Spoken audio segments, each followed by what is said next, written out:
Hello, fellow humans. Let's talk a little bit about inverse trig functions for a moment.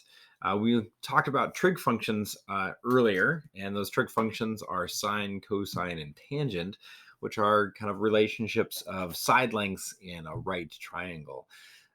But inverse functions are things that kind of undo each other. And you're probably familiar with some inverse functions already.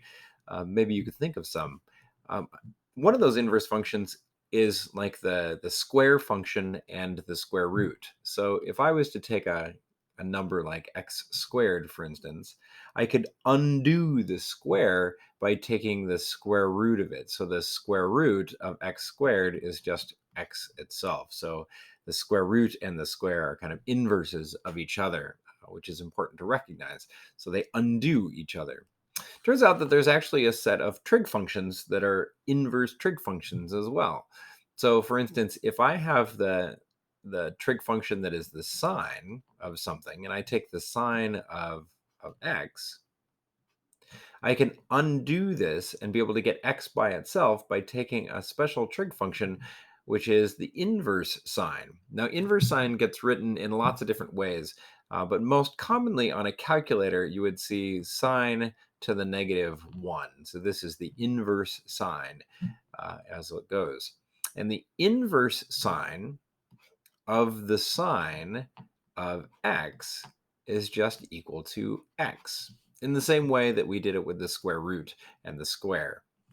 Now that's the inverse sine. We also have, of course, cosine, right? So cosine of some value, theta, say, and we could take the inverse cosine. So we could do cosine to the -1 of the cosine of theta. And then that means that if we do this, these two things are inverses of each other, and what you're left with is theta, right? And you can expect where we're going with this. We also have tangent, right? And we've got inverse tangent, which is tan -1.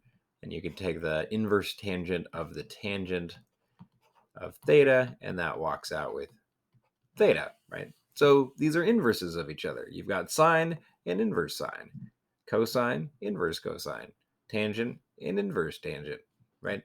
Those are inverse functions from one another. And why is this powerful? Well, if we wanted to get at the angle in a triangle like the one on the left over here, and we have two pieces of information, one being here with the opposite, right? This is opposite of this angle, and this one being the hypotenuse.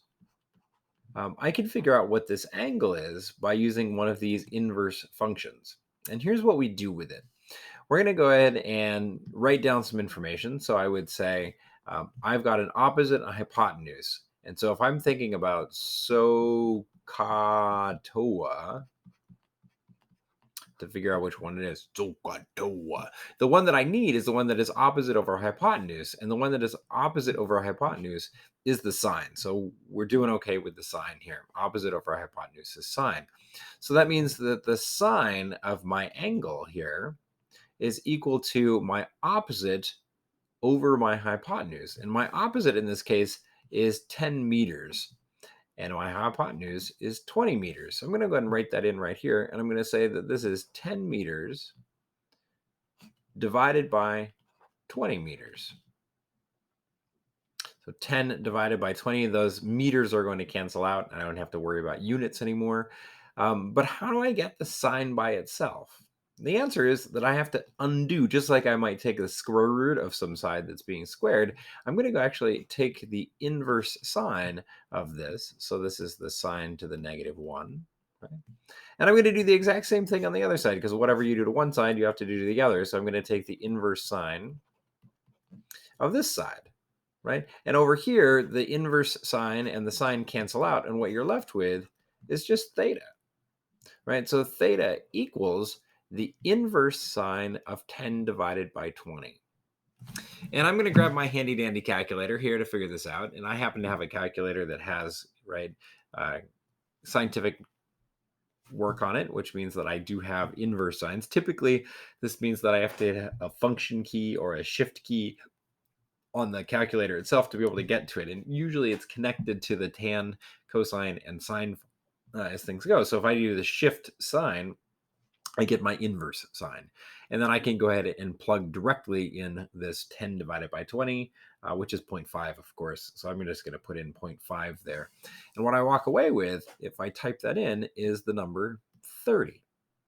So the 30 that I'm looking, because I'm working in degrees, is going to be a degrees here. So the angle that we're talking about right over here is 30-degree angle, because I did that with the inverse sine of the sine of the opposite over the hypotenuse. And I took the inverse sine on both sides. So the inverse sine here and the, ooh, ha, ha, ha.